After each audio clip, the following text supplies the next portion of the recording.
Shall we begin? I am the Meta Nanny, the controller of stories, and the last remaining of my species, the unnameable. And cascading this message to you in infinite time by neutrino transmission through all dimensions and multiverses. Before I too am obliged to join eternal oblivion in the deep, deep, deep, I would like to offer you this. Our last story ever told, after we foolishly reconstructed one of those terrible, terrible creatures.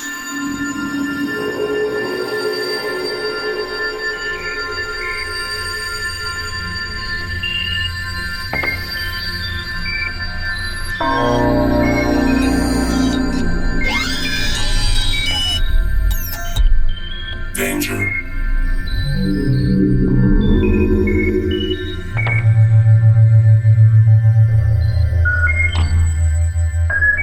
Shut down.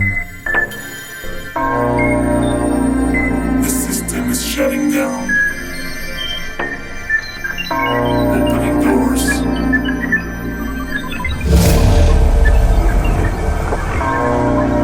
Attention! Attention! Attention! Brothers and sisters, we have found a single strand of DNA floating in the inky void of the deep, deep, deep, deep. I'll be needing to hand you over to the Meta Nanny for an announcement. Greetings, comrades. Our sincere apologies for interrupting your simulations. After long, will somebody please turn that flocking alarm off? Thank you. After long and dedicated research by our scientific community, we are able to discern that it is DNA that belongs to a sentient race of beings known as human, who became extinct after they and their so-called universe folded in on itself and disappeared up its own black hole. Oh, I do apologise. A word from the talking head of science. We have only one strand of DNA, but from that single strand, We shall create baby! Whole new human story.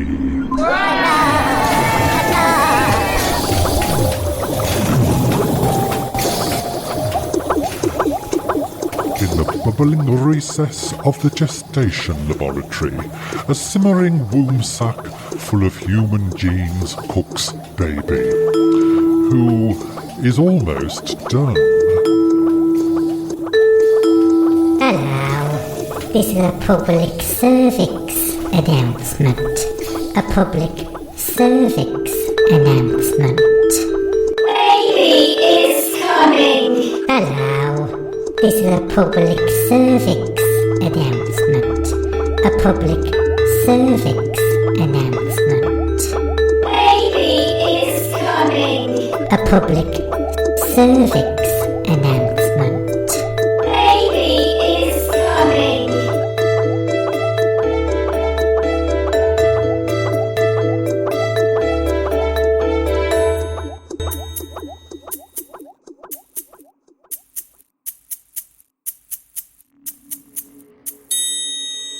Baby is coming. Meanwhile, outside at a simulated vaginal opening, the press crew are gathered, eagerly anticipating the arrival of Baby. But then, all hell breaks loose as Baby shoots out on a shopping trolley. A fully grown human in a pink onesie.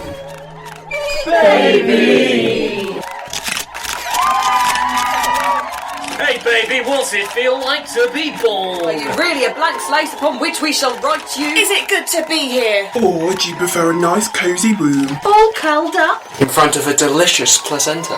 Wanna go back in? Say something, baby! Yeah, speak, baby, speak! What are you going to do with your life? Ta-da! What does Dada mean? Paparazzi be gone, I don't do interviews. Baby tries to leave, but one of the shopping trolley wheels has gone wonky. And meanwhile, the press crew grab broomsticks which have randomly materialized and simultaneously beat Baby. Ouch! Oh! Bastard! Stop! After that, a man appears with a cart. Oh, placenta! Get your placenta here! Womb fresh placenta! Ooh, yes, please. Yummy.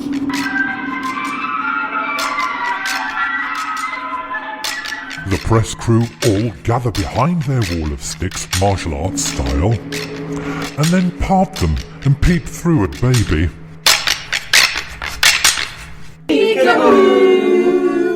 Move the fuck away from my baby.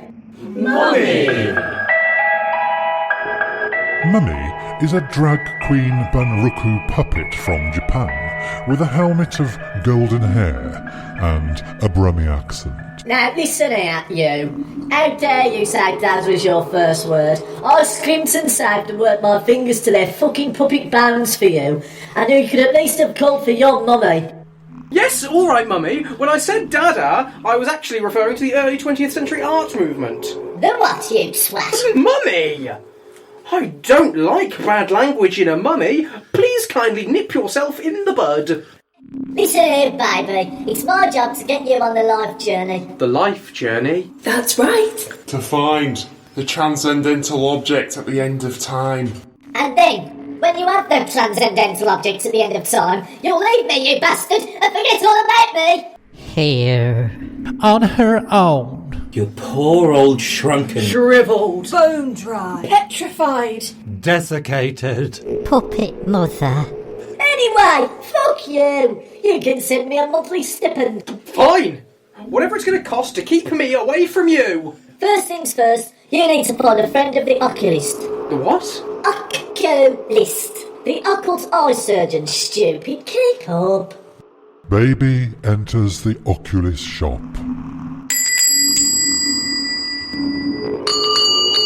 Good morning. Good afternoon. And good night. What?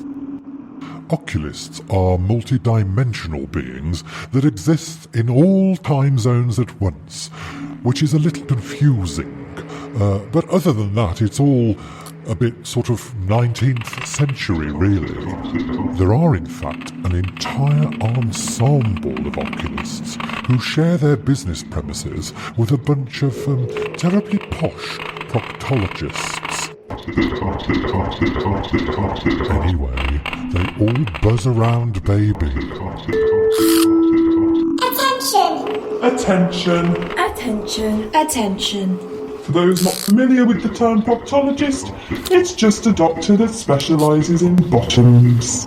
And unfortunately, the proctologist's investigation usually involves extensive anal irrigation. So, they all set about baby. The oculists scrutinize baby's eyes with 19th century ocular equipment. Meanwhile, the proctologists get out their probes and, probe.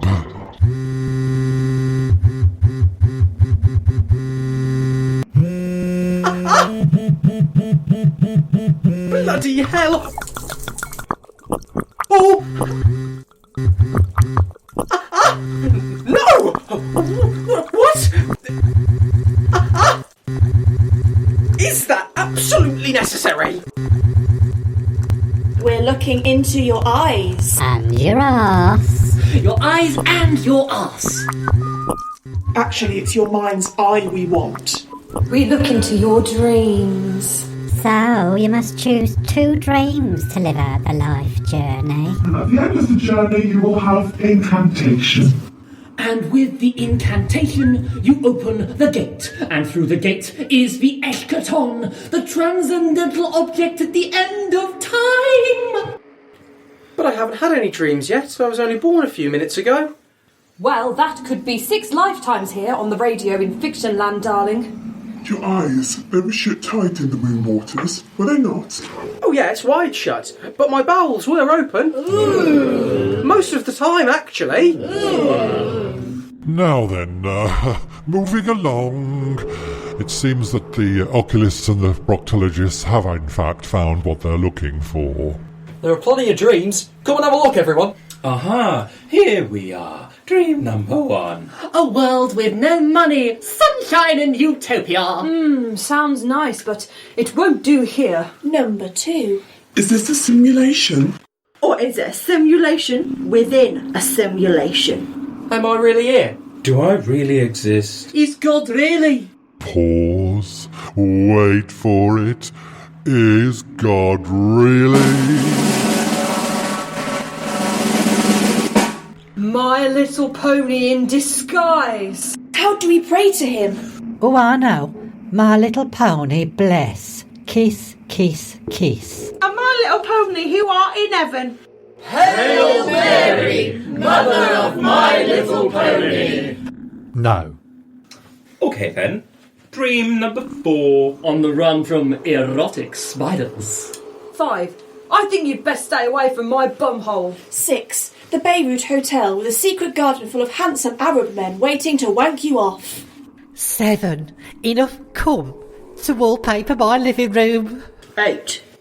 Darkness. And finally, dream number 9. The horologist, the keeper of space and time. So, what's it to be, baby? Oh, My Little I don't know. 8 and 9? So that's darkness and the horologist, the keeper of space and time. Onwards and upwards to the transcendental objects at the end of time. But what is the transcendental object at the end of time? He's the boogie woogie bugle boy of company B. What?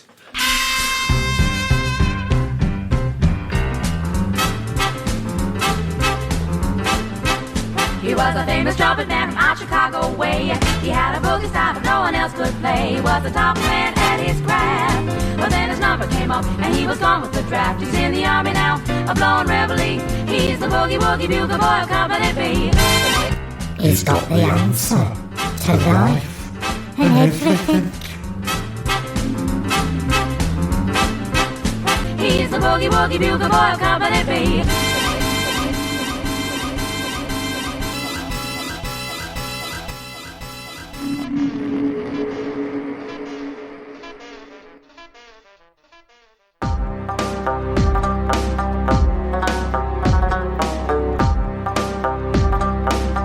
Okay, so we're ready to transition to Act 2, are we? And meet Darkness, shall we? You know him, Legion, the Devil, the Demiurge, Old Nick. It's kind of normal in Act 2. Anyway, because it's Darkness, there'll be a